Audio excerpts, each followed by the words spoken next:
ബുദ്ധിമുട്ടിക്കുന്ന ഒരു പ്രശ്നമാണ് കാൽമുട്ട് തേയ്മാനം. വളരെ വ്യാപകമായി നമ്മുടെ സമൂഹത്തിൽ ഞാൻ അത്ഭുതപ്പെട്ടു വന്നത് 30-35 വയസ്സുള്ള ചെറുപ്പക്കാർ വരെ സ്റ്റൂളിൽ ഇരുന്ന് നിസ്കരിക്കുന്ന രംഗം നമുക്ക് മസ്ജിദുകളിൽ കാണാൻ പറ്റും. അപ്പൊ തിന്നുന്നതിലൂടെയും കുടിക്കുന്നതിലൂടെയും നമ്മുടെ അസ്ഥി രോഗങ്ങളെ എങ്ങനെ പ്രിവെന്റ് ചെയ്യാം, നമുക്ക് എങ്ങനെ തടയാം? കാരണം മരുന്നുകളോട് വിട പറയൂ, മരുന്നില്ലാതെ ജീവിക്കാൻ പഠിക്കൂ. മരുന്ന് നിത്യജീവിതത്തിന്റെ ഭാഗമാക്കേണ്ട ഒരു വിഷയമല്ല. പ്രത്യേകിച്ചും നമ്മളിപ്പോൾ ഈ ഒരു എപ്പിസോഡ് റെക്കോർഡ് ചെയ്യുന്നത് റബീഉൽ അവ്വലാണ്. ആരോഗ്യ വിഷയത്തിൽ ലോകത്തെ വിസ്മയിപ്പിച്ച നഗരം മദീനയാണ്. ഒരു മദ്ഹ് പോലെ നമ്മൾ ഇതെടുത്ത് പറയുന്നത്, മദീനയെ മാറ്റി നിർത്തിയിട്ടുള്ള ഒരു ആരോഗ്യ ചരിതം പറയാൻ ഒരു ഇസ്ലാമത വിശ്വാസി എന്ന നിലയിൽ നമുക്ക് പറ്റില്ല. അപ്പൊ മദീനയാണ് ലോക മനുഷ്യ സമൂഹത്തിന് ആരോഗ്യ വിഷയത്തിൽ മാതൃകയാക്കാൻ പറ്റുന്ന പട്ടണം. അങ്ങനെ ഒരു നാഗരികതയുണ്ട്. മനുഷ്യ സൗന്ദര്യത്തിന്റെ അല്ലെങ്കിൽ മാനവികതയുടെ സർവ്വ സൗന്ദര്യവും സമന്വയിച്ച ഒരു പട്ടണം, അല്ലെങ്കിൽ മനുഷ്യനിൽ നിറഞ്ഞു നിൽക്കേണ്ട മാനുഷികമായ സർവ്വഗുണങ്ങളെയും സമ്മേളിച്ച മനുഷ്യനെ നമ്മൾ കാണുന്നത് മദീനയിലാണ്. ശേഷം ഒരുപാട് മനുഷ്യരെ നമ്മൾ കണ്ടതും മദീനയിലാണ്. ലോകം വിസ്മയിച്ചത് മദീനയെ കണ്ടിട്ടാണ്. അത്ഭുതപ്പെട്ടിട്ടുണ്ട് മദീനയുടെ ഈ ഒരു ചരിതം. അപ്പൊ നബി ജന്മത്തെ സല്ലല്ലാഹു അലൈഹി വസല്ലം ഓർക്കുകയും നബി സല്ലല്ലാഹു അലൈഹി വസല്ലം തങ്ങളുടെ സന്ദേശത്തെ സവിസ്തരം ചർച്ച ചെയ്യുകയും ചെയ്ത ഒരു സമയമാണിത്. തങ്ങൾ ജനിച്ചതിനെ പറയുന്നതും വളർന്നതിനെ പറയുന്നതും അവിടുന്ന് ഇസ്ലാമിക പ്രബോധനം നിർവഹിച്ചതിനെ പറയുന്നതൊക്കെ പുണ്യകരമാണ്. പക്ഷെ മനുഷ്യകുലത്തിന് ഇന്ന് നബി സല്ലല്ലാഹു അലൈഹി വസല്ലം തങ്ങളിൽ നിന്ന് ഏറ്റവും ആവശ്യമുള്ള ഒരു ചാപ്റ്റർ, ഒരു അധ്യായം, ലോകപ്രശസ്ത ഹദീസ് വ്യാഖ്യാതാക്കളിൽ പ്രഗത്ഭന്മാരായ ഇമാം ബുഖാരി റഹ്മത്തുള്ളാഹി തങ്ങൾ, ഇമാം മുസ്ലിം റഹ്മത്തുള്ളാഹി തങ്ങൾ, അങ്ങനെ സിഹാഹു സിത്തയുടെ എല്ലാ പ്രധാനികളായ ഗുരുവര്യന്മാരും, നമ്മൾ ഈ 400-ൽ പരം ഹദീസുകൾ എവിടെയാണ് കാണുന്നത്? സിഹാഹു സിത്തയിലാണ്. ഇത്രയേറെ സവിസ്തരം ചർച്ച ചെയ്തിട്ടും നമ്മുടെ ചുറ്റുപാടിൽ വളരെ പ്രയാസം അനുഭവിക്കുന്ന ക്യാൻസർ രോഗികൾ, കിഡ്നി രോഗികൾ, കരൾ രോഗികൾ, മറ്റ് ദുരിതം പേറുന്ന രോഗം കൊണ്ട് ബുദ്ധിമുട്ടുന്ന ആളുകൾ ഉണ്ടായിട്ടും എന്തോ കാരണം കൊണ്ട് ഇപ്പോഴും നബി ജന്മദിനത്തെ ഓർമ്മിക്കുന്ന വേളയിൽ പോലും ഇസ്ലാമിക സമൂഹം പ്രവാചകന്റെ വൈദ്യശാസ്ത്ര സന്ദേശത്തെ, ആരോഗ്യ ബോധനത്തെ എടുത്തു പറയാത്തതിൽ ഒരു വല്ലാത്ത സങ്കടമുണ്ട്. പറയാതിരിക്കാൻ നിവൃത്തിയില്ലല്ലോ. ഏതായാലും ഞാൻ ഈ ഒരു എപ്പിസോഡിൽ പറയാൻ ആഗ്രഹിച്ചത്, ഭക്ഷണത്തിലൂടെ ആരോഗ്യം എന്ന സന്ദേശമാണ് നമ്മൾ നൽകി വരുന്നത്.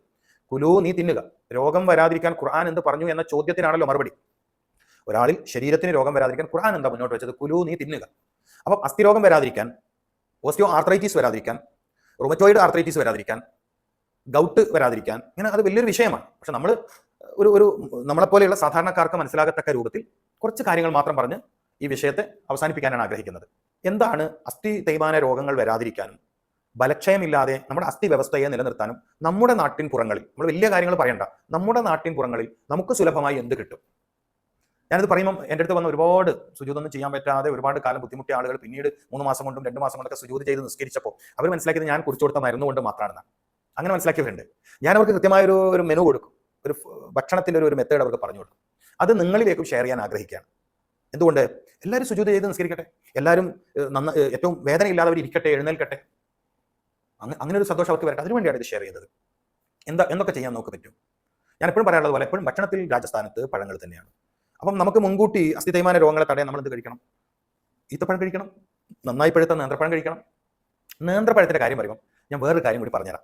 നിങ്ങളിൽ കാൽമുട്ടിന് വേദന ഉള്ളവർ, കാൽമുട്ടിന് എപ്പോഴും മടക്കാൻ പ്രയാസമുള്ളവർ, കാലിങ്ങനെ മടക്കുമ്പോഴും നിവർത്തുമ്പോഴും ടക് ടക് ശബ്ദം കേൾക്കുന്നവർ, സുജൂദിച്ച് പോയി തിരിച്ചു വരുമ്പോൾ കടുത്ത വേദന വരുന്നവർ, പഴുത്ത നേന്ത്രപ്പഴം രാവിലെ കഴിച്ചോളൂ.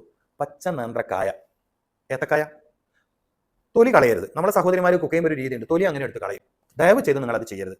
തൊലിയോടുകൂടി നന്നായി കൊത്തിയരിഞ്ഞ് ഇച്ചിരി മഞ്ഞൾപ്പൊടിയും ഇച്ചിരി ഒലീവ് ഓയിലും, ഒലീവ് ഓയിൽ ഇല്ലെങ്കിൽ നിങ്ങൾക്ക് വെളിച്ചെണ്ണ ഉപയോഗിക്കാട്ടോ, ഇത്തിരി മഞ്ഞൾപ്പൊടിയും ഇത്തിരി ഒലീവ് ഓയിലും ചെറിയ ഉള്ളിയൊക്കെ ചേർത്ത് ഒന്ന് വേവിച്ചെടുക്കുക.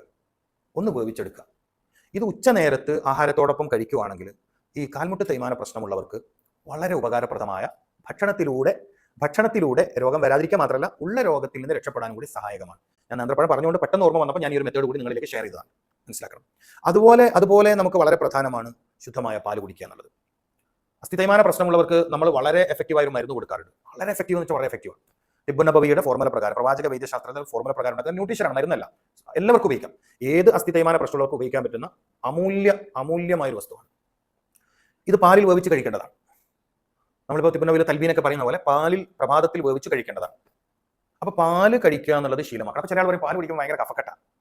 അത് പാലിന്റെ പ്രശ്നമല്ല, നിങ്ങളുടെ വയറിന്റെ പ്രശ്നമാണ്. അപ്പൊ പാലിൽ ഇച്ചിരി മഞ്ഞൾപ്പൊടി, അതായത് നമ്മളിപ്പോൾ ഒരു ഗ്ലാസ് പാലെടുക്കുമ്പോൾ 1/2 ടീസ്പൂൺ 2.5 ഗ്രാം മഞ്ഞൾപ്പൊടി അതിലേക്ക് മിക്സ് ചെയ്ത് കുടിക്കുക. നിങ്ങൾക്ക് പാല് കുടിച്ചത് കൊണ്ടുള്ള കഫക്കെട്ടിന്റെ പ്രശ്നം വരില്ല. അതോടൊപ്പം തന്നെ വല്ലാണ്ട് കഫത്തിന്റെ ബുദ്ധിമുട്ട് അനുഭവപ്പെടുന്ന സമയത്ത് ഏറ്റവും ശുദ്ധമായ വെളിച്ചെണ്ണ കുടിക്കുക.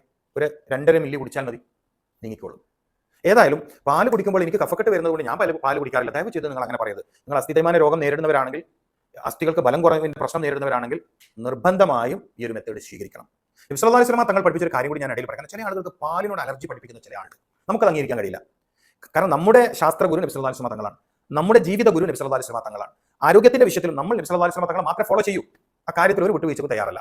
പൂർണ്ണ ആഹാരമാണ്.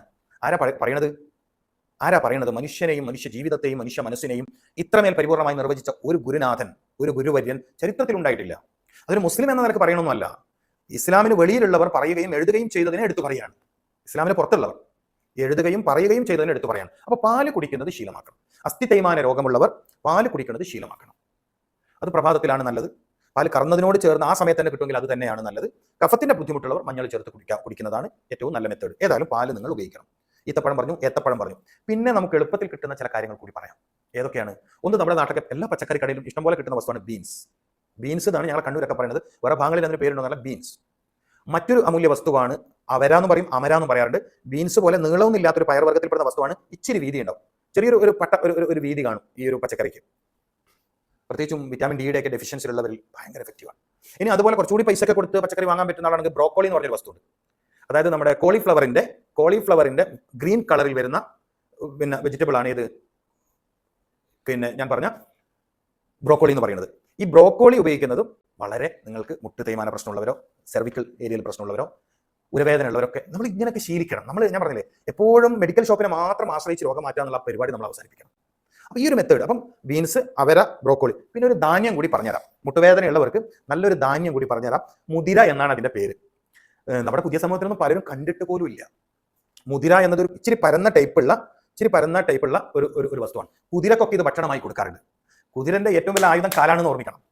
അതിവേഗതയിൽ, അതിചടുലതയിൽ എത്ര വലിയ കുന്നിൻ പുറങ്ങളും ചാടിക്കയറുന്ന കുതിരയുടെ ആയുധം കാലാണ്. അപ്പൊ കുതിരയുടെ കാലിനെ പവർഫുൾ ആക്കാൻ വേണ്ടി എന്ത് കൊടുക്കുന്നു? മുതിര കൊടുക്കുന്നു. അപ്പോൾ പിന്നെ പ്രഭാത ഭക്ഷണത്തിൽ ഉൾപ്പെടുത്തുന്നതാണ് നല്ലത്. രാവിലെ തന്നെ ഇച്ചിരി തേങ്ങയൊക്കെ ചിരണ്ടിയിട്ട് മുതിര പുഴുങ്ങുക. മുതിര തൊലിയോട് കൂടി ചിരണ്ടത് അരച്ച് അതിന്റെ തൊലിയൊക്കെ പാടില്ല. മുതിര പുഴുങ്ങിയെടുക്കുക. അതിൽ തേങ്ങ ചേർക്കാം, പിന്നെ വെള്ളരി ചേർക്കാം, ചുരങ്ങ ചേർക്കാം. നിങ്ങൾക്ക് ടേസ്റ്റിന് വേണ്ടി എന്താണോ ചേർക്കാം. മുതിര പുഴുങ്ങിയത് കഴിക്കുക.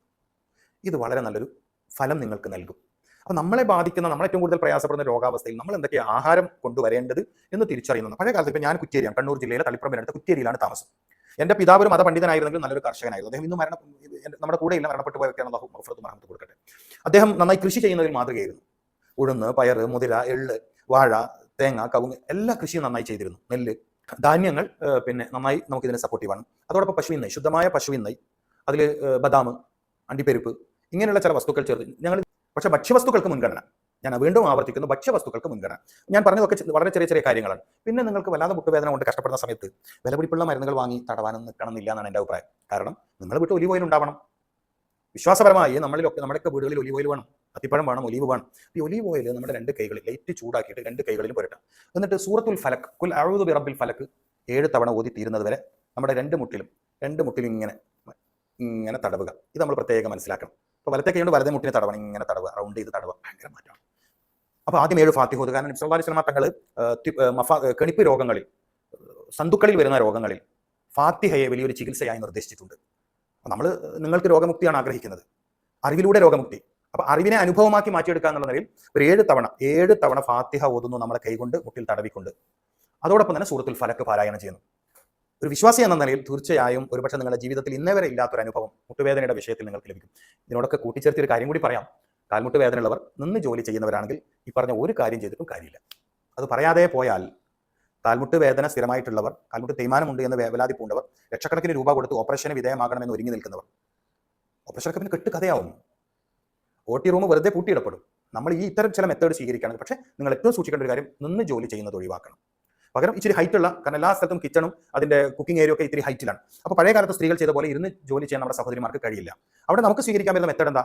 ഹൈറ്റുള്ള സ്റ്റൂൾ ഇഷ്ടം പോലെ കിട്ടാനുണ്ട്, കിച്ചൺ സ്റ്റൂൾ വരുന്നുണ്ട്. ഇപ്പോൾ നമ്മൾ നമ്മുടെ ആരോഗ്യത്തെ സംരക്ഷിക്കാനും മരുന്നിന് വേണ്ടി പൈസ കൊടുത്ത് ഇങ്ങനെ വീട്ടിലെ പൈസ നഷ്ടപ്പെടുത്താതിരിക്കാനും നമുക്ക് എന്ത് ചെയ്യാൻ പറ്റും? ഇച്ചിരി ഹൈറ്റുള്ള നല്ല സ്റ്റൂൾ വാങ്ങി അതിലിരുന്ന് മുറിക്കുന്നതും പരത്തുന്നതും കുക്ക് ചെയ്യുന്നതൊക്കെ ശീലമാക്കണം. ആദ്യത്തെ 3-4 ദിവസം നിങ്ങൾക്കൊരു പ്രയാസം ഉണ്ടാകുമെങ്കിലും പിന്നീട് അത് നിങ്ങൾക്ക് എളുപ്പമുള്ളതായ ഒരു അനുഭവമായി തീരും. അപ്പോൾ ആ കാര്യം കൂടി ട്രൈ ചെയ്യുക. അങ്ങനെ ഒരു മെത്തേഡിലേക്ക് നിങ്ങൾ മാറുക.